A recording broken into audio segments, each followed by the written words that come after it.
सभी छात्र 13 दिसंबर 2025 को पास होंगे। देख सकते हैं यहाँ पर मैं 13 दिसंबर 2025 का पेपर लेकर आ चुका हूँ और इस पेपर को मैं ट्रिक के माध्यम से बताने वाला हूँ। देख सकते हैं यहाँ पे कैंची और ये रहा कागज, तो ट्रिक के माध्यम से इस वीडियो को समझाने वाला हूँ और इसमें सारे प्रश्न जो है ना बिल्कुल मोस्ट इंपोर्टेंट है। देख सकते हैं यहाँ पे ये भी मोस्ट इंपोर्टेंट है, ये भी मोस्ट इंपोर्टेंट है, सारे प्रश्न मोस्ट इंपोर्टेंट है। तो इस वीडियो को जो भी छात्र मिस करेगा ना बहुत पछताएगा।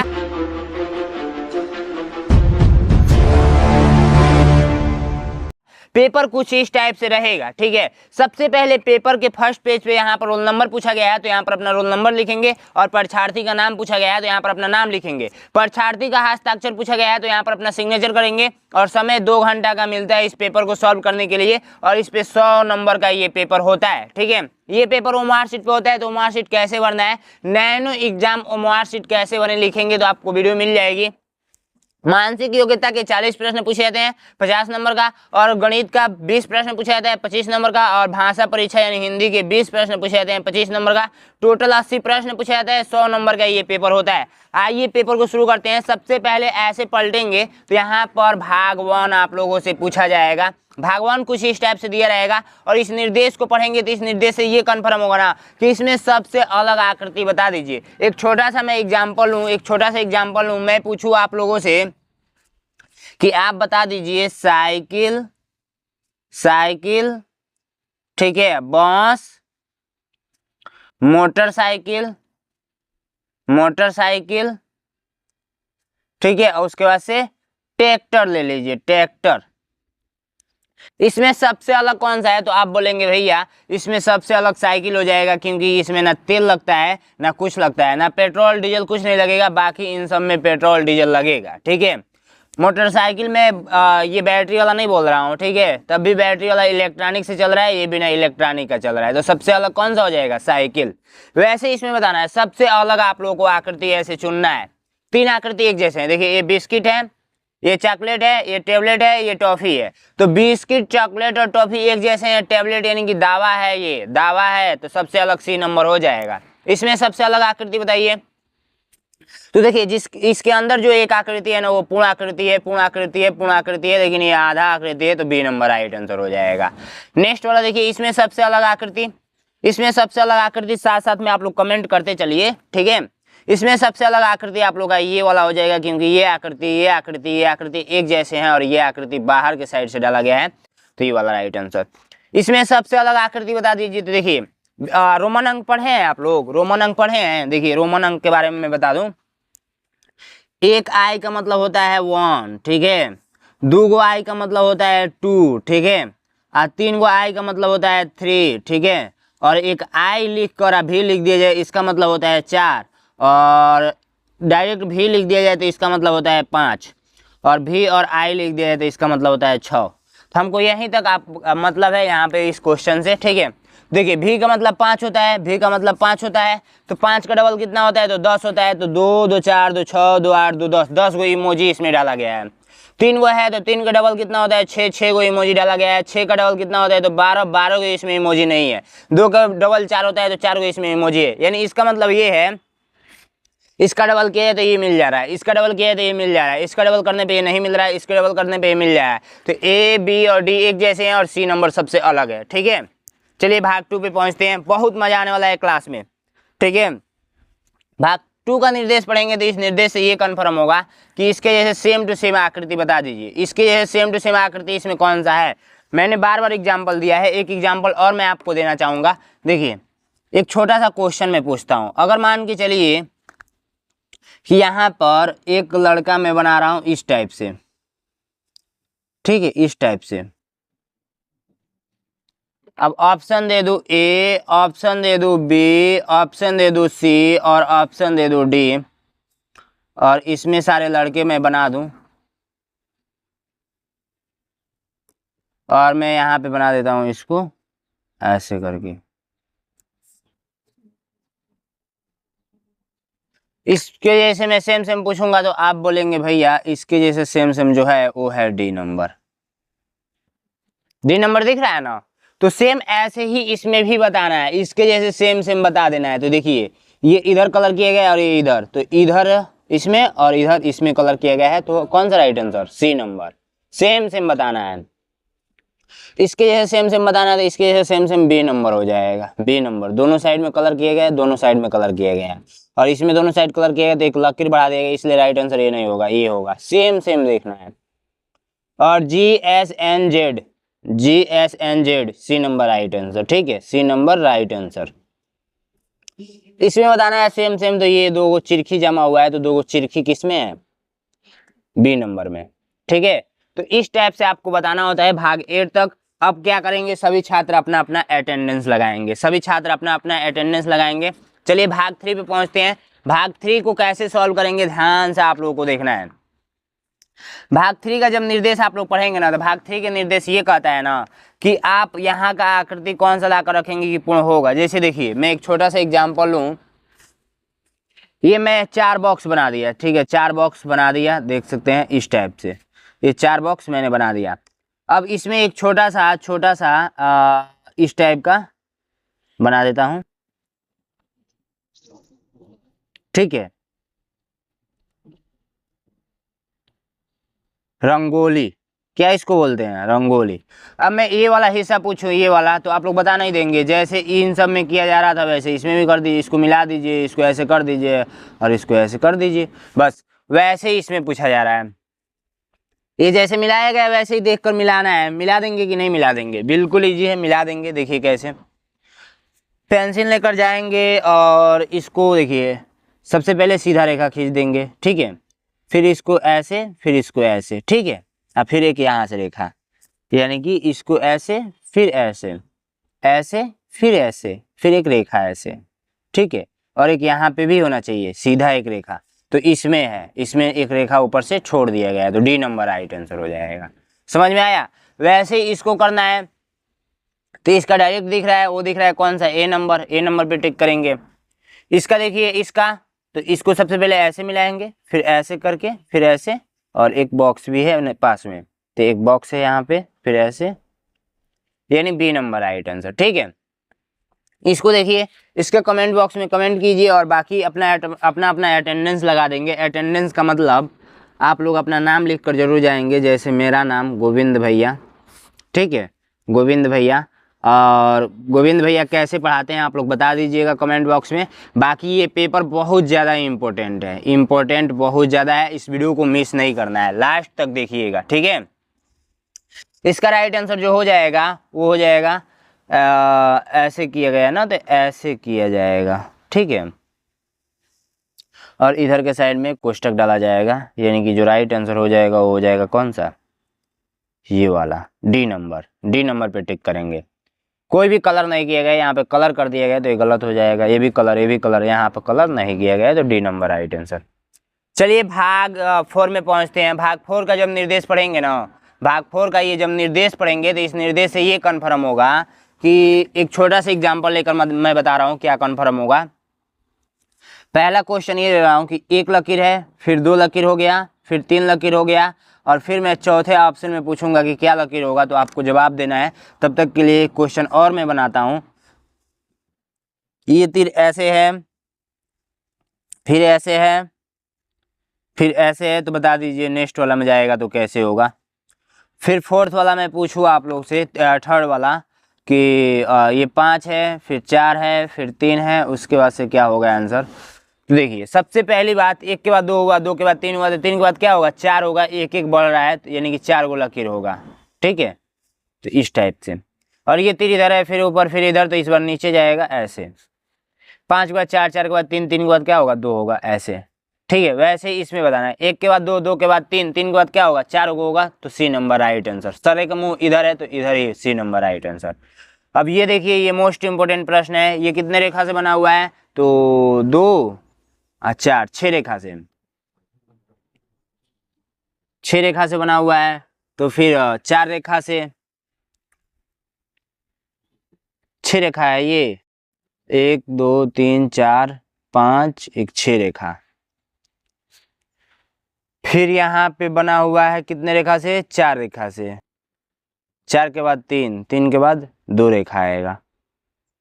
इसमें का एक लकीर नहीं होना चाहिए था, इसमें का मिस्टेक हुआ है, एक डंटी यहाँ पे नहीं रहेगा, ठीक है। तो यानी 5 रेखा है, फिर 4 रेखा, फिर 3 रेखा, तो फिर 2 रेखा, तो राइट आंसर सी नंबर। ये बना लीजिएगा, इसमें का एक लकीर नहीं रहेगा बीच में का, ठीक है। नेक्स्ट वाला हम देखिए, ये त्रिभुज है तो वर्ग हो गया, यानी कि 3 रेखा से 4 रेखा हो गया और ये 5 रेखा से 6 रेखा हो जाएगा।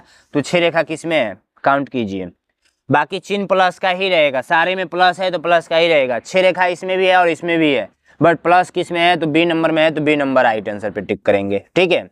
नेक्स्ट वाला क्वेश्चन देखिए, आप लोग भी साथ साथ करते चलेंगे, बिल्कुल न्यू प्रश्न है और ऐसा ही प्रश्न आपके एग्जाम में छपेंगे। ये ऐसे है, फिर ऐसे है, फिर इसको रोटेट करके और एक बढ़ा दिया गया, फिर इसको रोटेट करके एक बढ़ा दिया गया, तो फिर इसको इस साइड रोटेट किया जाएगा और बढ़ा दिया जाएगा। कितना, 2 2 4 है तो 5 कर दिया जाएगा, 3 2 5, 3 2 5, इसमें भी है और इसमें भी है, तो ऐसे ऐसे ऐसे। तो इस बार मोड़ेगा जो, वो ऐसे मोड़ेगा, तो ए नंबर राइट आंसर हो जाएगा, ठीक है। ए पे आप लोग टिक करेंगे, ठीक है। चलिए नेक्स्ट प्रश्न देखते हैं। भाग 5 में जैसे ही आप लोग पहुंचेंगे, तो भाग 5 का निर्देश कहता है ना, इस निर्देश को पढ़ेंगे तो इस निर्देश से ये कन्फर्म होगा ना कि इन दोनों में कुछ ना कुछ संबंध है। तो ये वाला में संबंध बता दीजिए। जैसे एक छोटा सा एग्जाम्पल लेता हूँ, ध्यान से समझिएगा। जैसे मैं बना देता हूँ यहाँ पे 4 बॉक्स, एक बॉक्स का इस बॉक्स से संबंध है, ठीक है। उसके बाद से मैं बना देता हूँ ये वाला बॉक्स, इस बॉक्स का इस बॉक्स से संबंध है।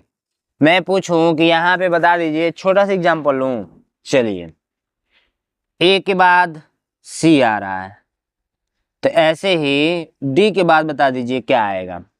तो यहाँ से यहाँ कितना का डिफरेंस है, बी का डिफरेंस है, तो यहाँ से यहाँ डी के बाद ई, तो ई का डिफरेंस डालेंगे और यहाँ पर एफ डालेंगे, तो एफ राइट आंसर। समझ में आया। इसमें जो संबंध होगा वही इसमें भी संबंध बताना है। जैसे दूसरा एक एग्जाम्पल लेते हैं, जैसे यहाँ पर मान लीजिए 5 है और इसका संबंध 10 से है, ठीक है। ऐसे ही मैं यहाँ पे 6 बना दूं, तो 6 का संबंध क्या होगा, तो 6 का डबल, 5 का डबल 10, तो 6 का डबल 12 होगा। बस यहाँ पे जो संबंध होगा वही यहाँ पे भी संबंध लगाना है। तो यहाँ पे संबंध क्या है, देखिए सबसे पहली बात, ये पलटी मार गया है और 2 को हटा दिए गए, कहीं को बचा है। फिर ये पलटी मार दिया जाएगा, 2 को हटा दिया जाएगा, तो एक भी नहीं बचेगा, तो right answer C number. Next वाला ई आई है, फिर ओ के बाद क्या आएगा, ई आई, ई का आई से संबंध है, तो ओ का संबंध किससे होगा, तो हम लोग लिख लेते हैं पहले A B C D E F G H I J K L M N O P Q R S T U V W X Y Z.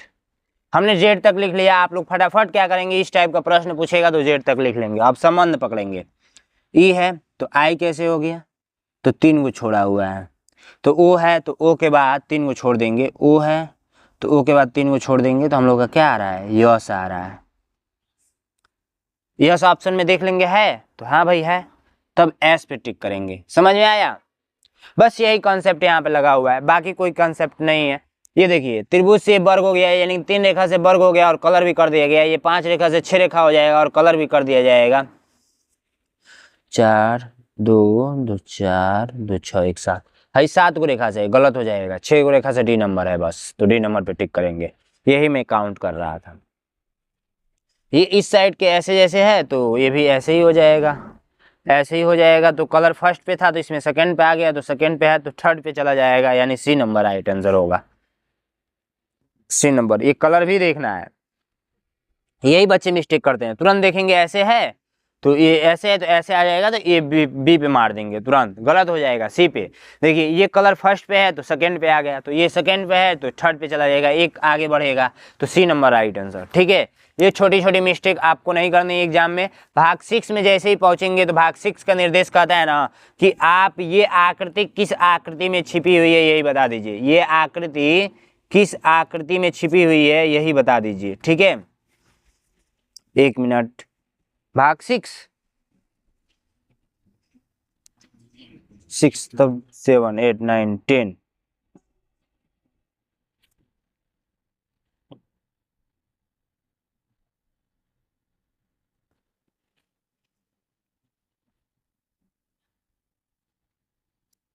ठीक है, तो ये आकृति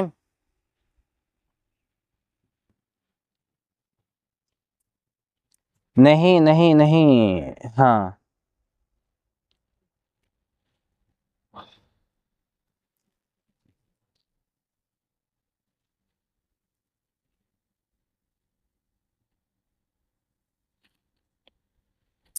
तो देखिए ये आकृति किस आकृति में छिपी हुई है, तो ये आकृति छिपी हुई है आप लोगों का, वो छिपी हुई है किस में,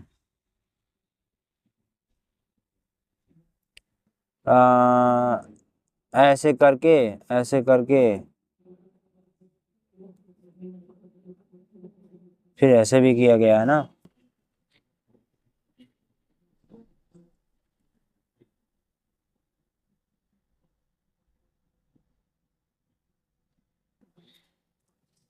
बताइए आप लोग, कमेंट कीजिए।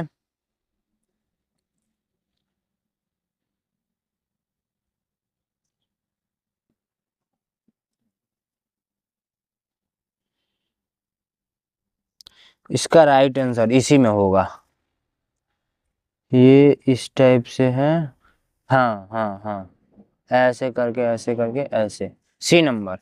ये आकृति किस आकृति में छिपी हुई है, तो ये आकृति जो छिपी हुई है वो छिपी हुई है किसमें, तो ये छिपी हुई है आप लोगों का ऐसे करके, फिर ऐसे, फिर ऐसे करके, ऐसे करके, ऐसे, इसी में होगा, ऐसे करके, ठीक है। और ये आकृति किस आकृति में छिपी हुई है, तो ये आकृति जो छिपी हुई है ऐसे करके, ऐसे करके, ऐसे, बी नंबर में।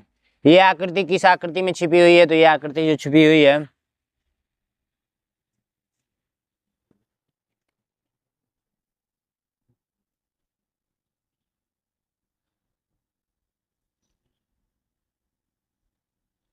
इसमें, सी नंबर में। ठीक है, अब आइए भाग 7 में पहुंचते हैं। भाग 7 का निर्देश पढ़ेंगे ना, तो इस निर्देश से ये कन्फर्म होगा कि आप बता दीजिए, ये कोई दर्पण लगा हुआ है, ठीक है, दर्पण वाला क्वेश्चन है, ये बहुत इजी है। देखिए ध्यान से समझना है आपको, बिल्कुल ध्यान से। सबसे पहली बात कि ये दर्पण कुछ इस टाइप से होता है, ठीक है, दर्पण कुछ इस टाइप से होता है, ये बात आपको पता है, बिल्कुल पता है, ठीक है। अब देखिए ये हो गया x और ये हो गया y, ठीक है। अब यहाँ पे मान के चलिए कि इस दर्पण का मतलब समझ रहे हैं, दर्पण का मतलब होता है शीशा, शीशा यानी कि जो इसमें आप लोग अपना चेहरा देखते हैं, इस टाइप से है ना घर में, और इसमें आप लोग अपना चेहरा देखकर जाते हैं पेपर देने या स्कूल जाते हैं, सीधी सी बात है। तो देखिए शीशा में जब किसी भी लेटर को लेकर जाएंगे ना, जैसे क है तो क ऐसा नहीं दिखेगा, क उल्टा दिखेगा, जाकर अभी आप लोग ट्राई कर सकते हैं। ग लेकर जाएंगे तो ग ऐसा दिखेगा, समझ में आया। घ आप लोग लेकर जाएंगे तो घ ऐसा दिखेगा, समझ आया। तो इस टाइप से अगर आर लेकर जाएंगे तो आर आप लोगों का ऐसा दिखेगा। तो बस इसी का उत्तर देना है कि दर्पण में यस यू एन लिखा हो तो कैसा दिखेगा। तो इसका मैं डायरेक्ट ट्रिक बता देता हूँ, ठीक है। ट्रिक क्या है, तो देखिए सबसे पहली बात कि यहाँ पर आप लोगों को क्या करना है, दर्पण बना लेना है, दर्पण, ठीक है, दर्पण बना लेना है। अब यहाँ पे एक्स और यहाँ पे वाई, अब यहाँ पे एस यू एन, ठीक है, एस यू एन, यहाँ पे एस यू एन लिख देना है और इसको थोड़ा सा चटक कर देना है, ठीक है, चटक कर देना है, यस यू एन, चटक कर देना है, ठीक है। अब देखिए जब इसको ऐसे पलटी मारेंगे ना तो आंसर आ जाएगा, बस ऐसे पलट दीजिए, देखिए आंसर आ गया, एस यू एन, ये आपका आंसर हो गया, ठीक है। तो एस यू एन, तो ये एन ऐसे ऊपर के साइड से है, ऊपर के साइड से, तो सी नंबर राइट आंसर, ठीक है। नेक्स्ट प्रश्न देखेंगे, ये फूल है, तो आप लोग सारा प्रश्न उगाएंगे और उसको आंसर मुझे कमेंट बॉक्स में बताएंगे। आइए भाग 10 पे पहुंचते हैं। भाग 10 का निर्देश पढ़ेंगे ना, तो इससे ये कन्फर्म होगा कि कागज का टुकड़ा लीजिए और कैंची लीजिए। तो कागज का टुकड़ा मैं ले रखा हूँ और ये कैंची ले रखा हूँ, ठीक है। अब यहाँ पे कट करना है, तो सबसे पहली बात इसको ऐसे पलटी करेंगे, ये ऐसे बोला है तो ऐसे पलटी कर देते हैं, ठीक है, जस्ट आपके सामने। फिर ऐसे बोला है तो फिर ऐसे हम लोग पलटी कर देते हैं, ये जैसे बोलेगा वैसे, ठीक है। फिर ऐसे बोला है ये, तो फिर यहाँ पे कट करना है छोटा सा, देखिए यहाँ पे,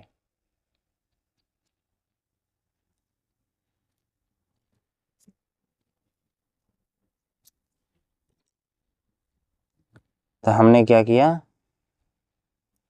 कट कर दिया ताकि आपको अच्छे से दिखेगा। अब इसको ओपन कर देना है।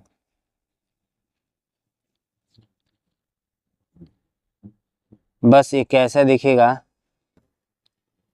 यही आप लोगों को जानना था। तो ये जो दिख रहा है वो दिख रहा है कैसा,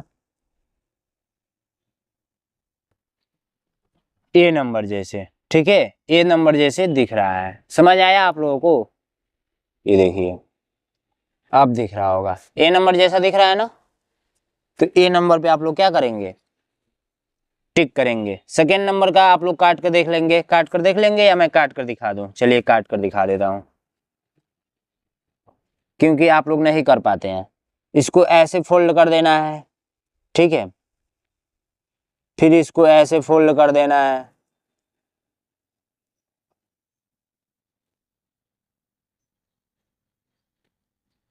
फिर उसके बाद से ये 3 जगह कट किया है। कैसे कैसे, एक ऐसे, फिर ऐसे ऐसे, ठीक है। मैं बना दिया थोड़ा सा, अब यहां से मैं कट करूंगा।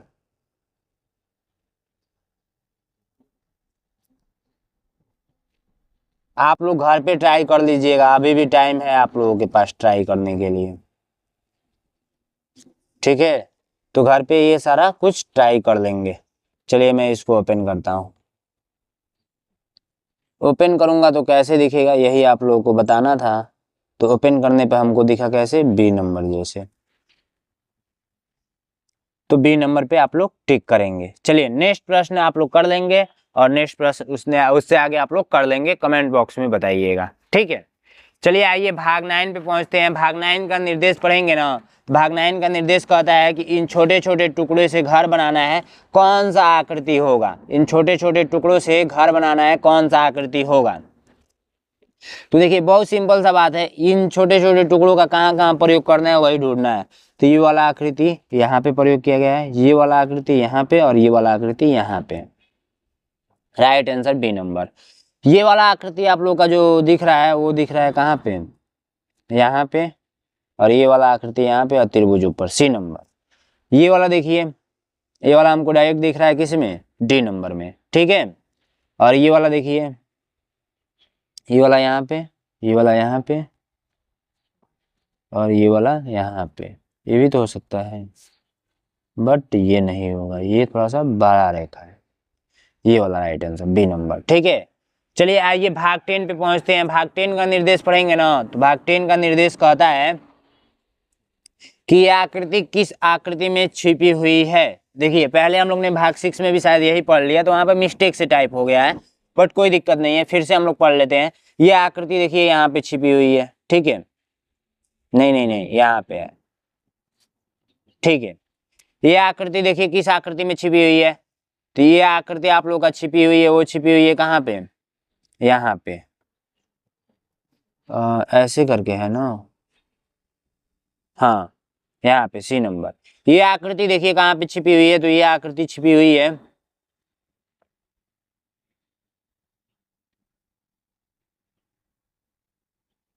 यहाँ पे सी नंबर में।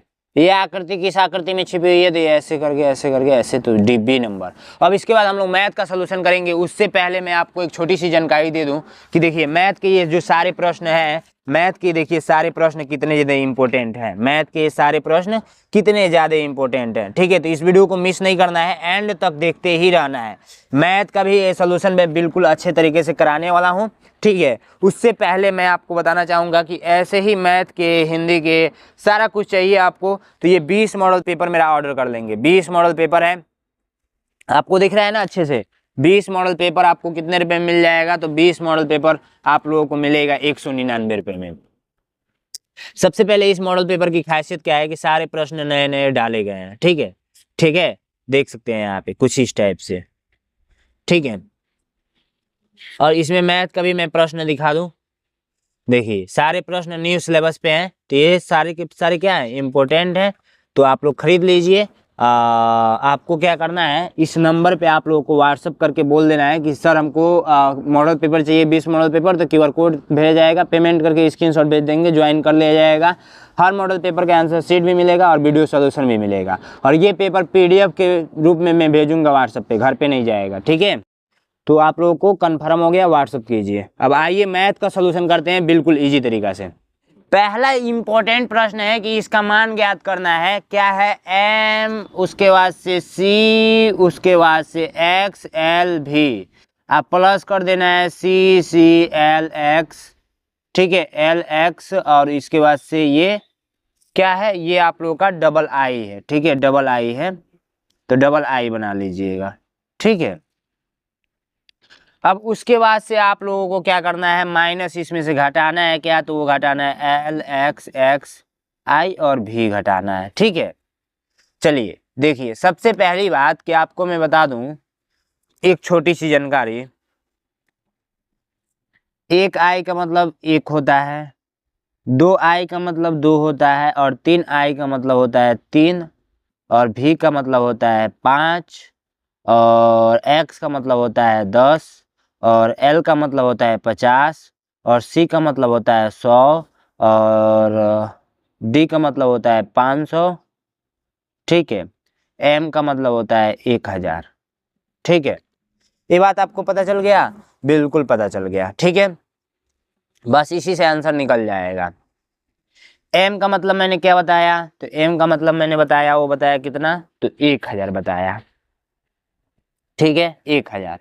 x में से c घट रहा है, c में यानी 100 में 10 जुड़ रहा है, ठीक है, 100 में 10 जुड़ रहा है, ठीक है, तो ये हो गया कितना, 110। आइए l और v, CXL भी, तो इसका जो वैल्यू आएगा वो आएगा कितना, 1100। इसमें से L में से 5 घटाया जा रहा है, 5 घटाया जा रहा है कि जोड़ा जा रहा है, L और V तो जोड़ा जा रहा है। ये देखिए, सबसे पहली बात कि M में से 100 घटाया जा रहा है, M में 100 जोड़ा जा रहा है, सॉरी M में 100 जोड़ा जा रहा है, तो ये हो गया 1100, ठीक है। और L और V, L में से x घटाया जा रहा है यानी 10 घटाया जा रहा है, और v जोड़ा जा रहा है, इसका मतलब हो गया 45, ठीक है, तो ये हो गया 1145। और ये देखिए, डबल c है, LX है, और डबल i है, तो डबल c का मतलब 200, ठीक है, और L में x जोड़ा जा रहा है 60, 60 2 62, यानी कितना हो गया 262, और इसका मतलब L में डबल x जोड़ा जाए यानी 50 20 70, और 70 4 74, ये हो गया 74। अब बस कर नहीं लेंगे, 1145 प्लस 262 माइनस 74, 74, ठीक है। इसको जोड़ेंगे तो कितना मिलेगा पता है, इसको जोड़ेंगे तो आप लोगों को जो मिलेगा वो मिलेगा 1407, 5 2 7, 6 4 10 का 0, और ये 11 2 13 1 14, माइनस कर दीजिए 74, 7 में से 4 जाएगा 3, और 10 में से 7 जाएगा आप लोगों का 3, 13 उतर जाएगा, कितना आया है 13 3 3।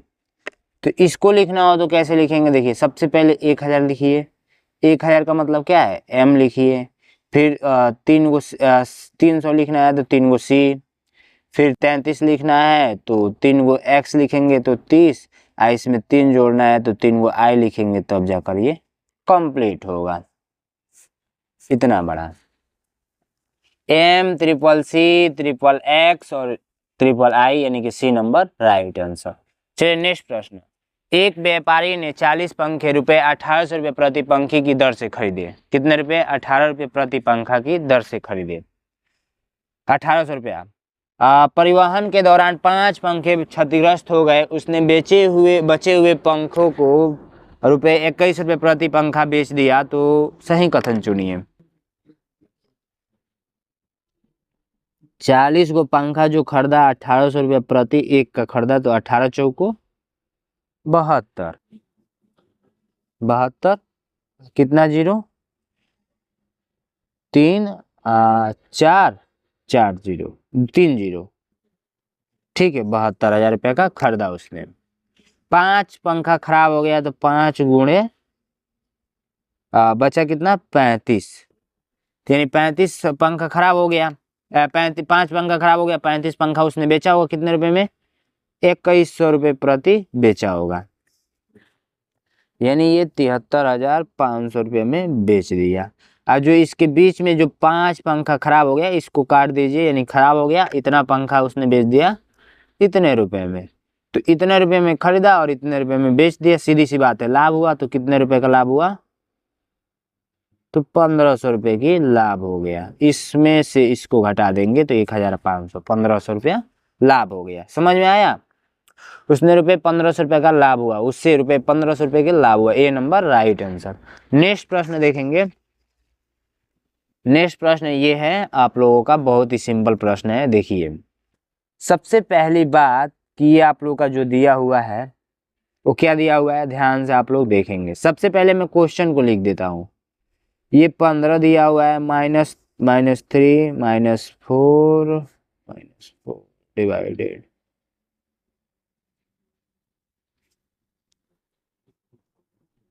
ठीक है। सबसे पहली बात हम लोग महिला कोष्ठक को सॉल्व करेंगे, ये बात आपको भी पता है। तो महिला कोष्ठक को सॉल्व करेंगे तो 6 क्या हो जाएगा, 18 हो जाएगा, ये प्लस में हो जाएगा, ठीक है। अब उसके बाद से ये महिला कोष्ठक बंद, डिवाइडेड 4 - 4, मतलब इधर से लिखना चाहिए था, मैं उधर से लिख दिया, बट कोई दिक्कत नहीं, ठीक है। उसके बावजूद भी इसी को सॉल्व करेंगे, ठीक है। तो कितना आएगा, कितना आएगा,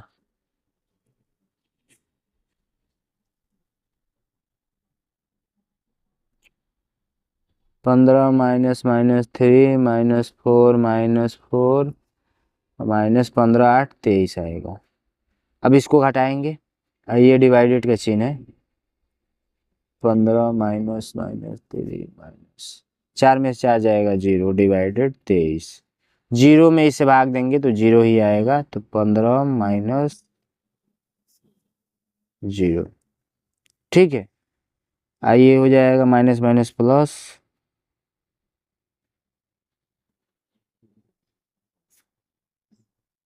कितना आंसर मिला 18, 18 पे आप लोग टिक करेंगे, ए नंबर राइट आंसर हो जाएगा। नेक्स्ट प्रश्न कह रहा है कि नीचे दी गई आकृति में यदि कोण आर ओ एक्स बराबर 2x है तो x का मान बता दीजिए।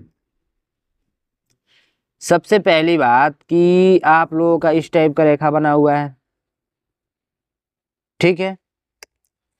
अब यहाँ का वैल्यू दे रखा है, कितना दिख रहा है ना आप लोगों को, अच्छे तरीके से दिख रहा होगा।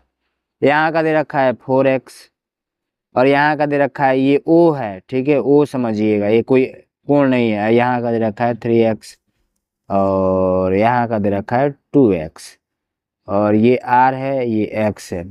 तो R O x का वैल्यू पूछा जा रहा है, यानी कि यहाँ का कोण पूछा जा रहा है। तो देखिए हम लोग ले लेते हैं क्या, हम लोग ले लेते हैं R O x का वैल्यू पूछा जा रहा है, हम लोग ले लेते हैं इस रेखा को, इस रेखा को, ठीक है। और यहाँ का जो दे रखा है वो दे रखा है 2x, 2x।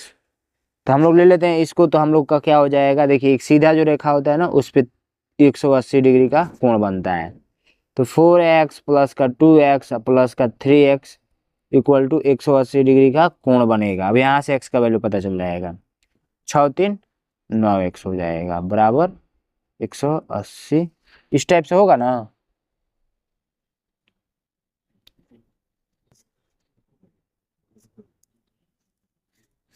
डायरेक्ट आंसर पता चल गया 20x।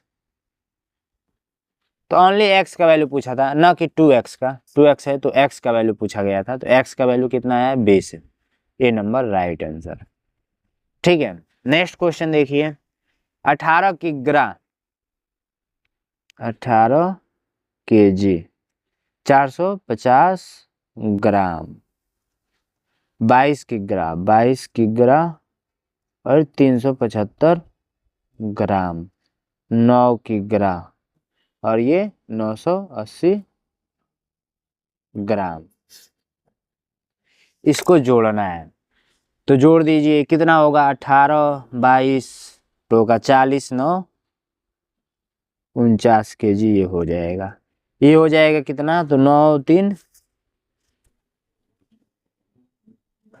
12 12 4 16 16 1 17 17, इसमें से 20 हमने लिया था, 35 यहाँ पे बचा ना, 20 लिया था तो 55 बचा, 55 50 100, 17 1 18, 1805 होगा, 1805 होगा ना, यानी हाँ 1805 अच्छा ग्राम। आप सभी को पता है कि 1 kg बराबर जो होता है वो होता है 1000 ग्राम। बिल्कुल आराम से हम लोग पढ़ेंगे, कोई टेंशन नहीं है, ध्यान से आप लोग को समझना है। तो ये 49 kg ऑलरेडी है ये वाला, अब ये 1805 ग्राम है, तो इसमें से 1000 ग्राम निकाल लीजिए तो 1 kg में बदल जाएगा, तो ये हो गया 50 kg। ठीक है, अब इधर कितना बचा, तो इधर बचा 805 ग्राम, तो यही फाइनल आंसर हो जाएगा 50 kg 805 ग्राम, ए नंबर राइट आंसर। समझ में आया आप लोगों को? तबीयत मेरा खराब है तो मैं उतना तेज नहीं बोल पाऊंगा, ठीक है, अब आराम आराम से ही पढ़ेंगे। नेक्स्ट प्रश्न कह रहा है कि इसको जोड़ दीजिए, बहुत आसान है, सबके नीचे 25 है तो 25 ही एलसीएम हो जाएगा, आज सबको ऊपर जोड़ दीजिए। चिन्ह का ध्यान रखिएगा कि क्या क्या दिया हुआ है, कहीं प्लस कहीं माइनस, तो प्लस वाला प्लस के साथ ही जुड़ेगा, तो 6 8 14 14 5 19 4 2 6, 19 में से 6 जाएगा, 6 3 9 13/25, बी नंबर राइट आंसर। ठीक है, नेक्स्ट प्रश्न देखेंगे। नेक्स्ट प्रश्न, एक घड़ी है, एक घड़ी यहाँ पे 12 बजता है और यहाँ पे 3 बजता है और यहाँ पे 6 बजता है, ठीक है, और यहाँ पे 9 बजता है, तो बजे की स्थिति में घंटे, 3 बजे की स्थिति में घंटे, ठीक है, घंटे की सुई और मिनट की सुई के बीच का अंतर बता दीजिए। तो ये मिनट का सुई होता है, ठीक है, जो कि बड़ा होता है, और ये घंटे की सुई होती है जो कि छोटा होता है। तो ये 3 बज रहा है, 3 बजेगा कब, ये मिनट की सुई 12 पे पहुंचेगी, तो बस यही कोण आप लोगों से पूछा जा रहा है, कितने डिग्री का कोण बनेगा, दिख रहा है, अच्छे से दिख रहा होगा। ठीक है, नेक्स्ट प्रश्न जोड़ना है, तो इसको हम लोग जोड़ देते हैं, क्वेश्चन को लिखेंगे 9.909, पॉइंट के नीचे पॉइंट लगाना है, इस टाइप का यदि एग्जाम में प्रश्न आता है तो, और आएगा 100% आएगा इस टाइप का, क्योंकि बार बार आया हुआ है इसीलिए मैं बोल रहा हूं। तबीयत खराब चल रहा है, पता नहीं क्यों, आप लोगों का जब पेपर आता है नजदीक तो मेरा हो जाता है तबीयत डाउन यानी कि खराब, और मैं आप लोगों को पढ़ाने के लिए सक्षम से असक्षम हो जाता हूँ। कितना है, 3 2 5 4 है, तो 1 0 और बढ़ेगा इसकी सिधाई में, ये हो जाएगा 9, ये हो जाएगा 9, ये हो जाएगा, ये इसको कटेगा ना, ये इसको 9 दूना 18 का 8 हाथ में आया 1, 9 दूना 18 1 19, 19 का 9 हाथ में आया 1, 18 1 19 का 9 हाथ में आया 1 पॉइंट, 9 दूना 18 18 1 19 19 का 9 हाथ में आया 1, 9 1 10, कितना आया भाई,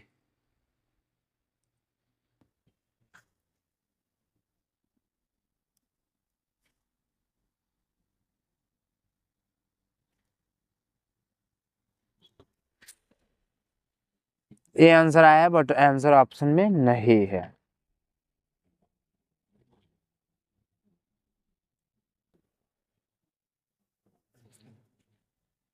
हो सकता है कुछ टाइप में मिस्टेक हुआ हो, कोई दिक्कत नहीं, आंसर ये होगा। चलिए नेक्स्ट प्रश्न देखते हैं। अंक इसका उपयोग करके बनाई जा सकने वाली 5 अंकों की सबसे छोटी और सबसे बड़ी संख्या का योगफल में से 3,468 3,000 नहीं 34,681 घटाइए। 2 है, 0 है, 7 है और 4 है और 9 है। बड़ी और छोटी संख्या का योगफल में से, तो ये बड़ी संख्या हो गया, अभी बनाया जाएगा, और छोटी संख्या।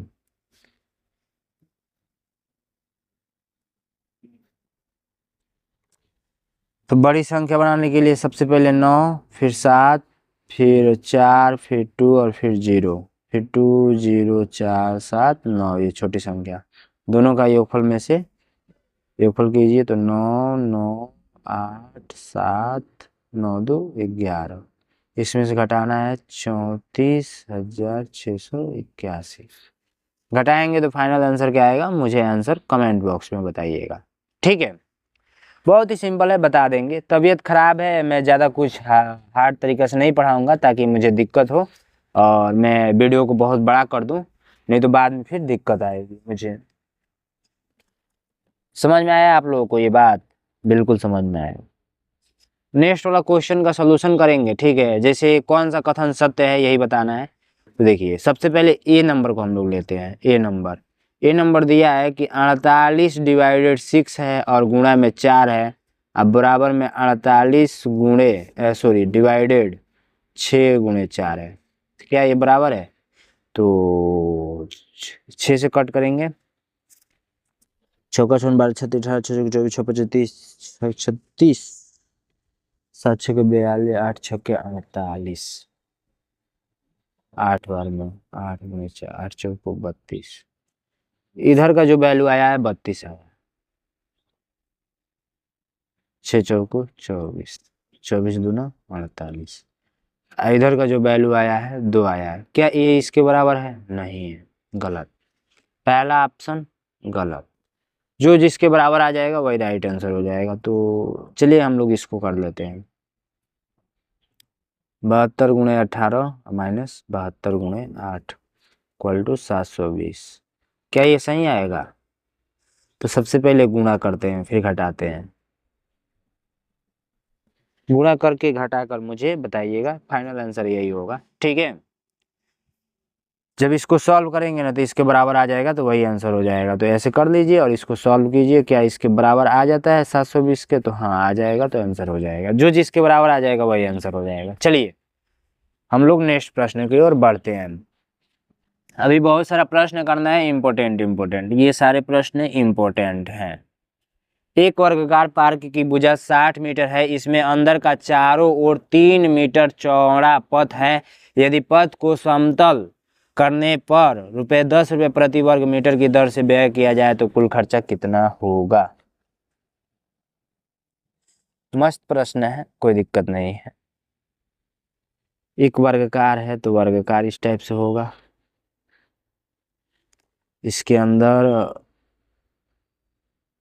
ये वाला जो रास्ता जा रहा है, ये वाला 3 मीटर की चौड़ा पथ है। कहा जा रहा है यदि पथ को समतल कराने पर ₹10 प्रति वर्ग मीटर की दर की खर्चा लगता है। तो सबसे पहली बात ये दिए रखा है 60 मीटर, तो वर्ग है तो ये भी 60 मीटर होगा। इसका क्षेत्रफल बाहर वाला वर्ग का, तो बाहर क्षेत्रफल इक्वल टू हो जाएगा 60 गुणे 60 इक्वल टू लंबाई गुणे चौड़ाई होता है, या थी वर्ग है तो भुजा का स्क्वायर होता है, तो वही होता है भुजा गुणे भुजा। तो ये हो जाएगा 36 और 00। उसके बाद से अंदर वाला ये निकाल लेते हैं, अंदर वाला। तो अंदर भीतरी वाला का निकालेंगे तो भीतरी वाला का निकालेंगे तो पता है पहले 60 में से माइनस करना पड़ेगा 3 + 3 को, इक्वल टू कितना आएगा 6 और 6 54। ये 54 ये आ रहा है 54, तो ये भी 54 होगा। ठीक है, तो 54 गुणे 54 करेंगे, कितना आएगा 2916 आएगा। ठीक है, अब एक काम करते हैं ना, पथ का क्षेत्रफल कैसे पता चलेगा? पथ का क्षेत्र। तबीयत खराब है गाइस, तब भी मैं पढ़ा रहा हूँ क्योंकि आप लोग का एग्जाम बहुत नजदीक आ गया। ये कर लेंगे, बड़का में से छोटका घटाएंगे तो ये अंदर वाला पता चल जाएगा, ये वाला पता चल जाएगा। तो 3600 माइनस 2916 घटाएंगे तो पता है कितना आएगा?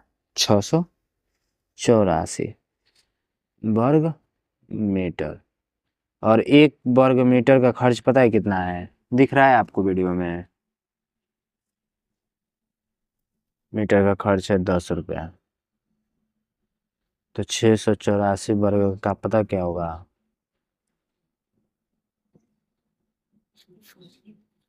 इतना रुपया लगेगा। कौन सा ऑप्शन है? ये वाला, ए नंबर राइट आंसर। नेक्स्ट प्रश्न देखेंगे। 120 का अभाज्य गुणनखंड निकालना है।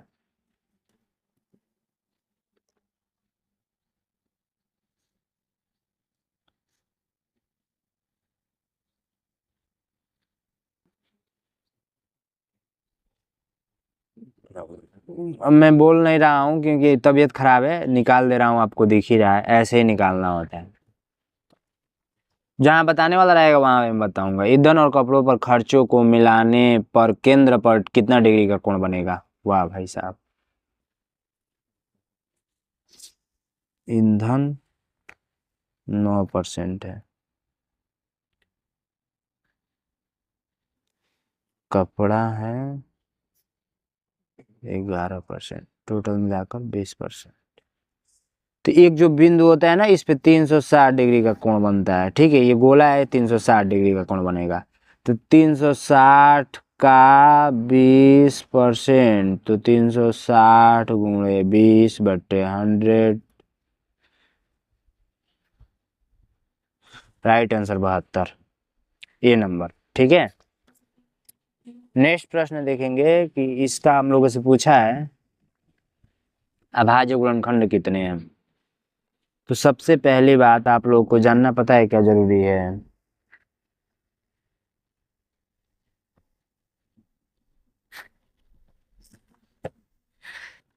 आप लोगों को जो जानना जरूरी है वो है अभाज्य संख्या। अभाज्य संख्या किसे बोलते हैं? सारे बच्चे कमेंट करेंगे। तो जो एक और स्वयं से कटता है उसे हम लोग क्या बोलते हैं? अभाज्य संख्या। जैसे 2, 3, 5, 7, 11, 13, ऐसे करते करते अनंत तक जाता है। ये एग्जाम्पल था। तो बस यही दिया है, 4 का 11 घात 7 का 5 और 3 का 3। अब अभाज्य गुणनखंड पूछा जा रहा है कितने हैं, तो बहुत सारे बच्चे 11 5 कितना होगा? 16, 16 3 19, 19 देखेंगे और टिक कर देंगे, बट ऐसा नहीं है। सबसे पहली बात देखिए, ये अभाज्य संख्या है नहीं है तो इसको तोड़ देंगे। 2 अभाज्य संख्या है तो 2 गुणे 2 = 4, मान में कोई परिवर्तन नहीं आएगा। अब इसको हम लोग 2 का 11 कर देंगे और 2 का 11 कर देंगे, तब भी मान में परिवर्तन नहीं आएगा। अब जोड़ेंगे 11 11 22 22 5 27 27 3 30, 30 right answer, B number right answer. Next प्रश्न जोड़ है, तो इस प्रकार का जोड़ आप लोग जोड़ लेंगे। इसको मैं बना देता हूँ। 4 है, पॉइंट लगाकर 0 0 0, कितना 0? 2 2 4, 4 तक पहुंच जाइए। इस 4 को इस टाइप से भी लिख सकते हैं, कोई दिक्कत नहीं है। अब इस 4 को लिखना हो तो पॉइंट, 2 को 0 है तो 2 अंक पे दशमलव लगेगा, तो ये हो गया। ठीक है, अब इसको लिखना हो तो पॉइंट, 3 को 0 है तो 3 अंक पे दशमलव लगेगा। ठीक है, इसको लिखना हो तो 4 को 0 है, 4 अंक पे दशमलव लगेगा। जोड़ दीजिए। ठीक है, 4 4 4.4, सॉरी इसको 0 उतारेंगे एक, राइट आंसर कौन सा आएगा? तो डी नंबर आएगा। ठीक है, नेक्स्ट प्रश्न देखेंगे। नेक्स्ट प्रश्न, एक भिन्न वही या तुल्य रहती है यदि एक ही संख्या से अंश व हर में जोड़ी जाए, एक ही संख्या अंश व हर से घटा दी जाए, एक ही संख्या शून्यों को छोड़कर से अंश व हर को गुणा किया जाए, इससे विक्रम से गुणा किया जाए। B C number right answer होगा इसका। तुल्य मतलब पता है क्या होता है? तुल्य मतलब बराबर, बराबर। ठीक है, जैसे मान लीजिए 2/5 है, 2/5 है, क्या ये इसके बराबर है? इसके साथ में गुणा कर दो 2 का और इसके साथ में गुणा कर दो 2 का, तो ये हो जाएगा 4 और ये हो जाएगा 10। क्या ये 2/5 10 4/10 के बराबर है? तो हाँ बराबर है, क्योंकि इसको बाद में काट पीट कर छोटा करके ऐसे लिख सकते हैं। यही कहने का मतलब है। चलिए नेक्स्ट प्रश्न देखते हैं। इसमें बहुत तामझाम लगता है यार, बहुत बड़ा प्रश्न है ये। चलिए फिर भी करके दिखाएंगे आप लोगों को। रीना अपनी दादी से मिलने के लिए सुबह 9:15 अपने घर से निकली। वह अपने पहले 12 मिनट पैदल चली, फिर 1 घंटा 2 मिनट ट्रेन से सफर किया, फिर 8 मिनट पैदल चलकर दादी के घर पहुंची। 9:15 से अपने दादी के घर इजाइल शुरू कैले बाड़ी। तब पहला 12 मिनट लागल बा, फिर लागल बा कितना? तो 1 घंटा 2 मिनट, तो 1 घंटा के 1h लिख देता हूँ और 2 मिनट लिख देता हूँ, अब प्लस फिर 8 मिनट पैदल चलल बाड़ी। इतना मिनट में वो घर पहुंच गई बाड़ी दादी के। तो टोटल अगर मिनट में देखल जाता है कितना हुई? 62 मिनट है, 12 है 8 जोड़ल जाता है 82 हो जाए, 82 मिनट हो जाए, 82 मिनट हो जाए। अगर घंटा के बात कल जाए तो 1 घंटा 22 मिनट, 1 घंटा 22 मिनट में उ का गइल बड़ी? अपनी दादी के घरे पहुंच गइल बड़ी। ई घर हुए, घर ही पहुंच गइल बड़ी। अब का क्वेश्चन कहता कि वहां 2 घंटे 45 मिनट रुकी। ये जो रुकल बड़ी 2 घंटा 45 मिनट, 45 मिनट। तो सीधा से बात बा 9:15 से चलल स्टार्ट कर हुई है, तो दादी के घरे कब पहुंचल हुई है? तो 1 घंटा 22 मिनट लागल बा, तो 10 एमे जोड़ल जाई ना, 1 घंटा सॉरी 9 बजता आई 15 मिनट होता, तो इमें जोड़ल जाए 1 घंटा 22 मिनट, तो 1 घंटा 22 मिनट जोड़ दीजिए, तो 9 1 10, 10 बज के 22 और 15 कितना हो जाए? 22 5 2 7 और 2 1 3, यानी 37 हो जाए, 37। तो ई घरे कब पहुंचल हुई है इनकरा? तो घरे पहुंचल हुई है ओकर टाइम बाई 10:37 पे पहुंचल हुई है। काहे से कि 1 घंटा 22 मिनट लाग गई बा, 9:15 पर से निकलल बाड़ी, तो 9:15 से निकलल बाड़ी तो 1 घंटा 22 मिनट लगौले बाड़ी, तो 9:15 में 1 घंटा 22 मिनट जोड़ल जाई, तो 10:37 पे घरे पहुंच गई हुई है। फिर 2 घंटा 45 मिनट वही जा घरवे रुकल बाड़ी, घरवे रुकल बाड़ी 2 घंटा 45 मिनट। तो एकरी मतलब कब बज गई हुई? 10:37 में जोड़ेंगे 2:45। तो 10 2 12 45 में 15 जोड़ ली तो 60, यानी 1 बज जाई। 1 बज के ही हो जाई को मिनट? 22 मिनट, 1:22 ही हो जाई PM में घरे वो रुक गई बाड़ी। अब क्या होता है? 2 घंटे 45 मिनट हो गया ना, उसके बाद से फिर घर लौटने लगी। वह दोपहर 3:10 अपने घर पहुंची। फिर वो अपना घरे 3:10 पे पहुंचल बाड़ी। ठीक बा। अब हे जैसे हे जगह बीच के टाइम पूछल जाता। समझ में आ रहा है ना? बिल्कुल समझ में आ रहा होगा। मैं थोड़ा सा भोजपुरी टाइप से बोल रहा हूँ, बिहारी टाइप से, बट बिहारी नहीं हूं मैं। अब देखिए इसके बीच का डिफरेंस पता करना हो तो डायरेक्ट घटा दीजिए। 1 घंटा 1 बज रहा है ना, 1:22, तो फिर कैसे कैसे कैसे कैसे पता चलेगा? तो 3:10 में से 1:22 घटाए पड़ी। 3:10 में से 1:22 घटाए पड़ी। तो ये से 1 घंटा दे दी तो कि लगा 60 मिनट हो जाए, 60 में से 22 जाई 48। और जब भाई 1 घंटा दे चुकल बा तो 2 में से 1 जाई तो 1 घंटा 48 मिनट, 1 घंटा 48 मिनट, 1 हर्स 48 मिनट, यही आंसर हो जाएगा। ये टोटल इस बीच का डिफरेंस कितना है? तो 1 घंटा 48 मिनट। राइट आंसर कौन सा हो जाएगा? B number. एक संख्या के अंकों का योग संख्या से घटाया जाता है तो परिणाम संख्या सर्वदा विभाजित होगी। किससे विभाजित होगी? देखिए, कोई भी संख्या, संख्या किसको बोलेंगे? जो 2 डिजिट से बना हो या 3 डिजिट से या 2 डिजिट से अधिक से बना हो। जैसे 11 लेते हैं तो इसकी संख्या के अंकों का योग क्या करते हैं? इसी में से घटाना है। तो कितना बचा? 9 बचा। 11 में से 2 जाएगा 9। 12 लेते हैं, 12 के संख्याओं का योग करेंगे तो 3, और इसमें से इसको घटाना है तो कितना बचा? 9 बचा। 18 लेते हैं, 18 में से क्या करेंगे? इसको घटाएंगे तो 9 बचा। यानी जो भी मिल रहा है बार बार 9 मिल रहा है तो इसका मतलब 9 से विभाजित हो जाएगा। तो राइट आंसर डी नंबर हो जाएगा। यदि हम 1 से 150 तक की सभी संख्याएं लिखते हैं तो अंक 5 कुल कितनी बार आता है? लिख कर ट्राई कीजिए और काउंट करके बताइए, ठीक है। इसको मैं डायरेक्ट बता देता हूँ, अब मैं ज़्यादा बोल नहीं पाऊंगा, तबीयत भी खराब है। किसी तरह पढ़ा दिए वही बहुत बड़ी बात है, ठीक है। इसको मैं बता देता हूँ, ये भी इस मेथड से नहीं बताऊंगा। 29/50 में से क्या घटाया जाए कि 9/50 प्राप्त हो? तो मैं आप लोगों से पूछूं कि 10 में से क्या घटाया जाए कि 7 प्राप्त हो? तो बोलेंगे भैया 3 घटा दीजिए 7 प्राप्त हो जाएगा। बस कैसे आया? तो इसी 10 में से इस 7 को घटा दीजिए, यहाँ का आंसर पता चल जाएगा। तो 29/50 में से क्या घटाया जाए कि 9/50 बचे? तो बस यहाँ पे जो कंसेप्ट लगा है इसमें से इसको घटा दीजिए।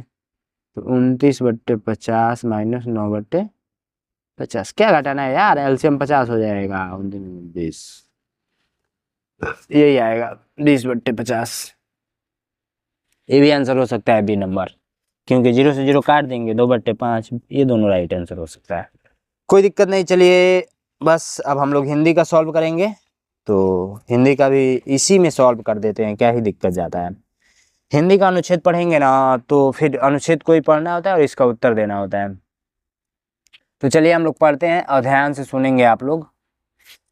पुस्तकालय किसी भी समाज का ज्ञान भंडार माना जाता है। यहाँ विभिन्न विषयों की किताबें, पत्रिकाएं और संदर्भ सामग्री उपलब्ध रहती हैं। विद्यार्थी अक्सर परीक्षा के समय पुस्तकालय का सहारा लेते हैं क्योंकि यहाँ शांति का वातावरण होता है।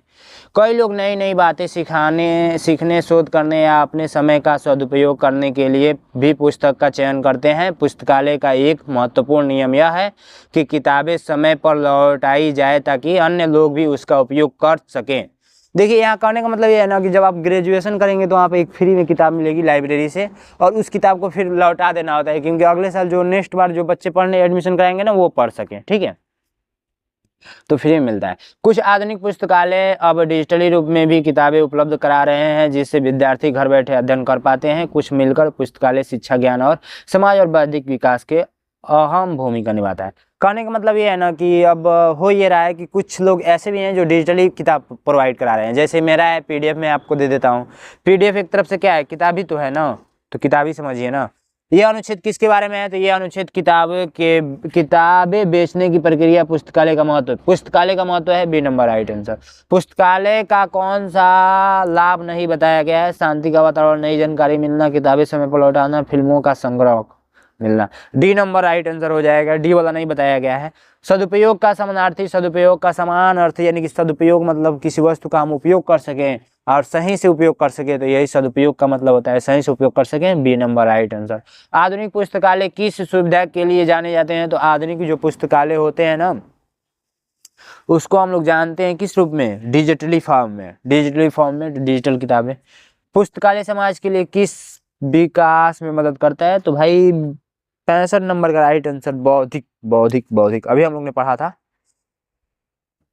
अभी कहीं पढ़ा था, ये देखिए बौद्धिकी विकास में अहम भूमिका निभाता है। कुछ कुछ इधर से भी रहता है क्वेश्चन। बाकी अनुच्छेद 2 देखिए।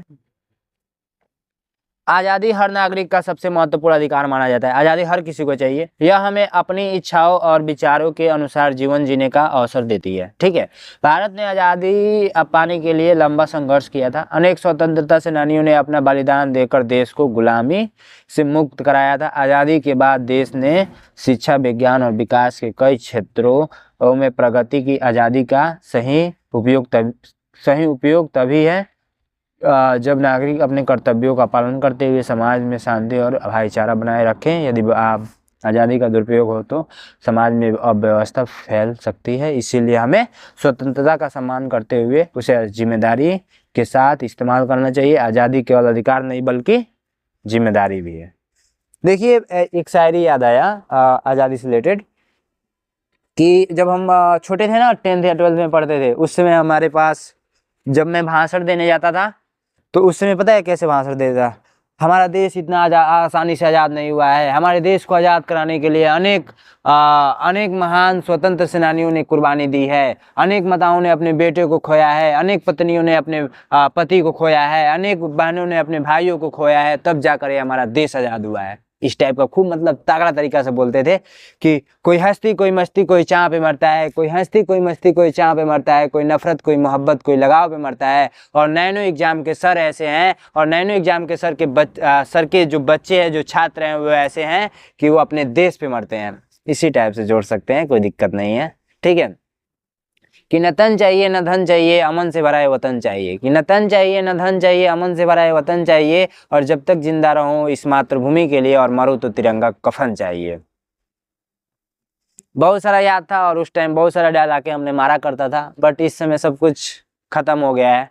बस आप लोगों के लिए, आप लोगों को पढ़ाने में मैं बहुत ज़्यादा बिजी रहता हूँ। आप लोगों को कॉल्स उठाना, मैसेज करना, मैसेज का रिप्लाई देना, बहुत सारा मतलब रहता है। ठीक है, बहुत मेहनत करता हूँ आप लोगों के लिए। तो बस चैनल को मैं रिक्वेस्ट करूँगा कि सब्सक्राइब कर दीजिएगा। ठीक है कि इस पे बहुत सारा था कि ना पूछो इस जमाने से कि क्या हमारी कहानी है, हमारी पहचान ये है कि हम एक हिंदुस्तानी है। और जब बोला करते थे तो ऐसे बोला करते थे, माननीय मुख्य अतिथि, आदरणीय शिक्षकगण और मेरे प्यारे देशवासियों, आप सभी को स्वतंत्र दिवस मनाया जाए या गणतंत्र दिवस, तो ऐसे बोलते थे। स्वतंत्र दिवस की ढेर सारी शुभकामनाएं। ठीक है, जैसा कि आप सभी को पता है कि आज हम लोग ये 75वां स्वतंत्र दिवस मना रहे हैं। ठीक है, इस टाइप से बोलते थे। ठीक है, तो एस पे एक डला के याद आया क्या कि जब आंख खुले तो धरती हिंदुस्तान की हो, जब आंख खुले तो धरती हिंदुस्तान की हो, जब आंखें बंद हो तो यादें हिंदुस्तान की हो, हम मर भी जाएं तो कोई गम नहीं, मरते वक्त मिट्टी हिंदुस्तान की हो। बहुत ताली बजता था, और आप भी शायरी सुनकर तो ये ताली तो ताली, ये दिल भी आप बजा देंगे। कमेंट बॉक्स में दिल भेजेंगे आप लोग। ठीक है, जिसको पसंद आया होगा वो रेड भेजेगा, जिसको नहीं पसंद आया वो ब्लैक भेजेगा। ठीक है, इस टाइप का बहुत रील्स आता है इंस्टाग्राम पे। ठीक है, खैर कोई नहीं, अब कर लीजिएगा आप लोग। गुलामी का समानार्थी शब्द पूछा गया है। गुलामी मतलब समान अर्थ देने वाला। गुलामी मतलब स्वतंत्रता तो होगा नहीं, अधिकार तो होगा नहीं, प्रगति तो होगा नहीं, दास्ता पे आप लोग टिक करेंगे जब भी इस टाइप का प्रश्न पूछेगा तो। ठीक है, भारत आज़ाद हुआ क्योंकि लोगों ने संघर्ष और बलिदान दिए। बी नंबर, आज़ादी का उपयोग निम्न में से किसके लिए नहीं हुआ था? ठीक है, दुरुपयोग कर और व्यवस्था फैलाना। सी नंबर, व्यवस्था का विपरीत विपरीत अर्थ देने वाला, अव्यवस्था। इसी टाइप से अनुच्छेद रहेगा, बाकी आप लोग कर लीजिएगा। मेरा तबीयत बहुत ज़्यादा खराब है, हो सकता है आवाज़ में दम ना आ रहा हो, रीज़न यही है। बाकी ये सारे प्रश्न कर लेंगे। लास्ट में आप लोगों को आंसर शीट दिया रहता है, यहाँ से आंसर शीट, सॉरी बोल रहा हूँ, यहाँ पर रफ कार्य करने के लिए दिया रहता है। दिमाग इधर उधर हो जा रहा है। ठीक है, थैंक यू सो मच।